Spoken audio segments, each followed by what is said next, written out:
एक सवाल है जो रात को नींद नहीं आने देता। क्या आप एक्चुअली एग्जिस्ट करते हो? नहीं, ज़रा रुकिए। सवाल ये नहीं है। सवाल ये है कि क्या मैं एग्जिस्ट करता हूँ आपकी नज़र में? और इससे भी ज़्यादा गहरी बात यह है कि क्या आप एग्जिस्ट करते हो मेरी नज़र में? ये कोई साइकोलॉजिकल ब्रेकडाउन नहीं है। ये फ़िलॉसफ़ी का सबसे पुराना, सबसे ख़तरनाक और सबसे ऑनेस्ट सवाल है। सोलिप्सिज्म लैटिन वर्ड से आया है। सोलस जिसका मतलब होता है अकेला, और इप्स जिसका मतलब है खुद, यानी सिर्फ मैं। फ़िलॉसफ़िकल डेफिनेशन कुछ ऐसी है। सोलिप्सिज्म वो पोजीशन है जिसमें एक व्यक्ति ये मानता है कि उसका खुद का मन, उसकी खुद की कॉन्शियसनेस कन्फर्म्ड है। बाकी सब कुछ, ये दुनिया, ये लोग, ये ऑब्जेक्ट्स सिर्फ उसके परसेप्शन का हिस्सा हो सकते हैं। उनका इंडिपेंडेंट एग्जिस्टेंस प्रूव नहीं किया जा सकता। सुनने में ये पागलपन सा लगता है, लेकिन इसे इतनी जल्दी नकारना जल्दबाजी होगी। क्योंकि सोलिप्सिज्म फ़िलॉसफ़ी की कोई कमज़ोरी नहीं है, ये एक घाव है जो फ़िलॉसफ़ी ने खुद को दिया है जब उसने पूछा कि नॉलेज कैसे होती है, सर्टेनिटी कहाँ से आती है। कहानी शुरू होती है 17th सेंचुरी फ्रांस में। एक फ़िलॉसफ़र थे, रेने डिस्कार्टिस। वो अपने कमरे में बैठ के ये फ़ैसला करते हैं कि मैं हर उस चीज़ पर शक करना चाहता हूँ जिसे मैं जानता हूँ। लेकिन क्या ये सच में सही है? वो कहते हैं, शायद मेरे सेंसेस मुझे धोखा दे रहे हैं, शायद मैं सपना देख रहा हूँ, शायद कोई शैतान है जो मुझे ये सब यकीन करा रहा है। ये दुनिया, ये लोग, ये बॉडी सब भ्रम है। लेकिन एक चीज़ जो है, जो उस पर वो शक नहीं कर सकते, कोगिटो एर्गो सम, मैं सोचता हूँ इसीलिए मैं हूँ। ये सेंटेंस फ़िलॉसफ़ी की फाउंडेशन बन गया। लेकिन ध्यान देने वाली बात यहाँ ये है, रेने डिस्कार्टिस ने सिर्फ अपनी और अपनी कॉन्शियसनेस की एग्जिस्टेंस प्रूव की। बाकी सब, जैसे दुनिया, दूसरे लोग, वो बाद में गॉड के थ्रू प्रूव करने की कोशिश करते रहे, और यहीं पर उनकी आर्गुमेंट वीक पड़ जाती है। और यहीं से सोलिप्सिज्म का दरवाज़ा खुलता है। अगर सिर्फ मेरी कॉन्शियसनेस सर्टेन है तो दूसरों की कॉन्शियसनेस कैसे प्रूव करूं? सोलिप्सिज्म के 3 मेन टाइप्स हैं। पहला, मेटाफिज़िकल सोलिप्सिज्म। ये सबसे एक्सट्रीम फॉर्म है। इसका दावा है कि सिर्फ मैं एग्जिस्ट करता हूँ, मेरा मन ही रियलिटी है। जो कुछ भी बाहर दिखता है वो सिर्फ मेरे माइंड का एक प्रोजेक्शन है, और दूसरे लोग वो सिर्फ मेरी कल्पना है। दूसरा है एपिस्टेमोलॉजिकल सोलिप्सिज्म। ये नहीं कहता कि बाकी सब एग्जिस्ट नहीं करते, बल्कि हम प्रूव नहीं कर सकते कि बाकी कुछ एग्जिस्ट करता है। सर्टेनिटी सिर्फ अपनी कॉन्शियसनेस की होती है, बाकी सब अनुमान है, एक एजुकेटेड गेस। तीसरा है मेथोडोलॉजिकल सोलिप्सिज्म।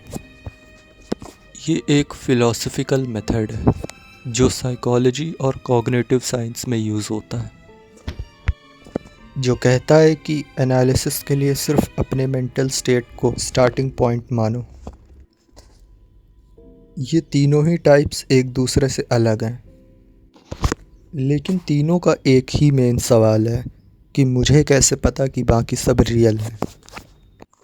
अब ज़्यादातर लोग इस चीज़ को सुन के कहेंगे कि ये बकवास है, ऐसा हो ही नहीं सकता, दुनिया क्लियरली एग्जिस्ट करती है।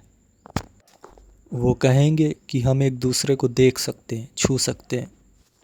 सोलिप्सिज्म ये नहीं कहता कि हमारे अनुभव झूठे हैं, वो कहता है कि हमारे व्यक्तिपरक अनुभव असली हैं। सवाल ये है कि उन अनुभवों के बाहर भी कुछ है या नहीं। लडविग विटगेनस्टाइन ने एक दिलचस्प बात सामने रखी। उन्होंने कहा कि सोलिप्सिज्म एक लैंग्वेज यूज़ करता है कम्युनिकेट करने के लिए, और लैंग्वेज स्वाभाविक रूप से सार्वजनिक होती है। तो अगर हम सॉलिप्सिज्म को व्यक्त कर रहे हैं तो हम पहले से ही एक साझा दुनिया को मान चुके हैं। उनका कहना था कि ये अनफॉल्सिएबल है, यानी जिसे झूठा साबित नहीं किया जा सकता। लेकिन मॉडर्न न्यूरोसाइंस ने कुछ ऐसा डिस्कवर किया है जो सॉलिप्सिज्म को आंशिक रूप से दोषमुक्त करता है। हमारे ब्रेन के पास दुनिया तक डायरेक्ट एक्सेस नहीं है। हम दुनिया को डायरेक्टली नहीं देखते। हमारा ब्रेन आँखों से इलेक्ट्रोमैग्नेटिक सिग्नल्स लेता है, कानों से वाइब्रेशंस लेता है और फिर एक मॉडल बनाता है, एक सिमुलेशन जिसे हम हकीकत कहते हैं। वो एक्चुअली हमारे ब्रेन का एक बहुत अच्छा अनुमान होता है। तो अब यहीं से एक सवाल उठता है, अगर मेरी रियलिटी मेरा दिमाग बनाता है और आपकी रियलिटी आपका दिमाग बनाता है, तो साझा वास्तविकता यानी शेयर्ड रियलिटी असलियत में क्या हुई? अब हम फिलॉसफी के सबसे कठिन रास्ते में आते हैं। अगर सॉलिप्सिज्म सही है, अगर सिर्फ मेरी कॉन्शियसनेस सर्टेन है, तो एथिक्स क्या है? अगर दूसरे लोग मेरी रचना है, मेरे प्रोजेक्शंस, तो उनके साथ कुछ भी करना एथिकली नेचुरल हो जाता है। उनका दर्द, उनकी सफरिंग, वो सिर्फ मेरी इमेजिनेशन का आउटपुट है। यही कारण है कि ज़्यादातर फ़िलासफ़र्स, चाहे वो सॉलिप्सिज्म को इंटेलेक्चुअली डिसमिस ना कर सकें, प्रैक्टिकली इसे रिजेक्ट करते हैं। इमैनुअल कांत कहते हैं, हम एथिकली बीइंग इसलिए हैं क्योंकि हम दूसरों की कॉन्शियसनेस को ट्रीट करते हैं as real as our own. Emmanuel Levinas 20th century के फ्रेंच फ़िलासफ़र का कहना था कि जब हम किसी और के चेहरे देखते हैं, उनकी आँखों में देखते हैं, वो हमें डिमांड करते हैं, एक एथिकल डिमांड। ये एक्सपीरियंस, ये encounter with the other philosophy से पहले और लॉजिक से पहले आता है।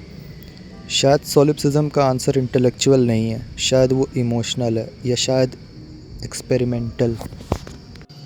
अद्वैत वेदांता, हिंदू फिलॉसफी का एक मेजर स्कूल, कहता है ब्राह्मण ही सत्यम है, जगत मिथ्या। इंडिविजुअल कॉन्शियसनेस और यूनिवर्सल कॉन्शियसनेस एक्चुअली एक ही है।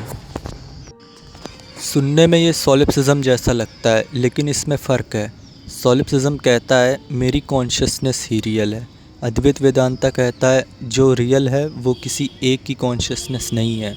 कॉन्शियसनेस एक इम्पर्सनल यूनिवर्सल प्रिंसिपल है जिसमें सब घुल मिल जाते हैं। सॉलिप्सिज्म में ईगो सेंट्रल है और अद्वैत में ईगो इल्यूजन है। 2003 में फ़िलासफ़र निक बॉस्ट्रम ने एक पेपर लिखा, are you living in a computer simulation. उन्होंने आर्ग्यू किया, अगर टेक्नोलॉजिकली एडवांस सिविलाइजेशन एग्जिस्ट करती हैं और अगर वो सिमुलेशंस रन कर सकती हैं, तो स्टैटिस्टिकली स्पीकिंग हमारे सिमुलेटेड होने की प्रोबेबिलिटी बहुत ज़्यादा है। ये सॉलिप्सिज्म एग्जैक्टली नहीं है, लेकिन इसका इम्प्लिकेशन सिमिलर है। जो हम रियलिटी समझते हैं वो एक्चुअली कॉन्स्ट्रक्टेड हो सकती हैं। कार्ल पॉपर ने फॉल्सिएबिलिटी का स्टैंडर्ड दिया। कोई भी साइंटिफिक क्लेम फॉल्सिफिएबल होना चाहिए, यानी जिसे गलत साबित ना किया जा सके। सॉलिप्सिज्म अनफॉल्सिएबल है। कोई भी एविडेंस जो आप लाते हैं, सॉलिप्सिस्ट कह सकता है कि वो एविडेंस भी मेरे दिमाग का हिस्सा है। लेकिन अनफॉल्सिफिएबल होने का मतलब गलत होना नहीं है। इसका मतलब सिर्फ ये है कि ये साइंस के डोमेन में नहीं आता। डेविड ह्यूम ने कहा था, अगर आप स्ट्रिक्ट स्केप्टिक बनोगे तो हम घर से बाहर नहीं निकल सकते। नेचर खुद हमें बाहर ले जाती है। हम प्रैक्टिकली बिलीव करते हैं कि दुनिया एग्जिस्ट करती है, चाहे हमारे पास उसका प्रूफ हो या ना हो। यही वो चीज़ है जिसे फ़िलासफ़र्स कॉमन सेंस रियलिज़म कहते हैं, और शायद यही सबसे ऑनेस्ट आंसर है। सॉलिप्सिज्म एक लॉजिकली एयर टाइट केज है। वो हमें अंदर कर सकता है और हमारे पास बाहर निकलने का कोई रास्ता भी नहीं है। लेकिन वो पिंजरा लोहे से नहीं बना, वो बना है अकेलेपन से। क्योंकि अगर हम सच में यकीन करें कि मैं अकेला हूँ, कि बाकी सब मेरे प्रोजेक्शंस हैं, तो वो सबसे खाली एग्जिस्टेंस है जिसके बारे में हम सोच सकते हैं। लेकिन एक चीज़ के बारे में मैं आपसे बताना चाहता हूँ कि अगर हर कोई यही सोचने लग जाए कि बाकी सब मेरे प्रोजेक्शंस हैं, तो असलियत में तो फिर कोई असली हुआ ही नहीं, क्योंकि हर कोई यही सोचेगा कि ये मेरा प्रोजेक्शन है। और हर कोई एक दूसरे की नज़र में सिर्फ एक नकली इंसान बन के रह जाएगा।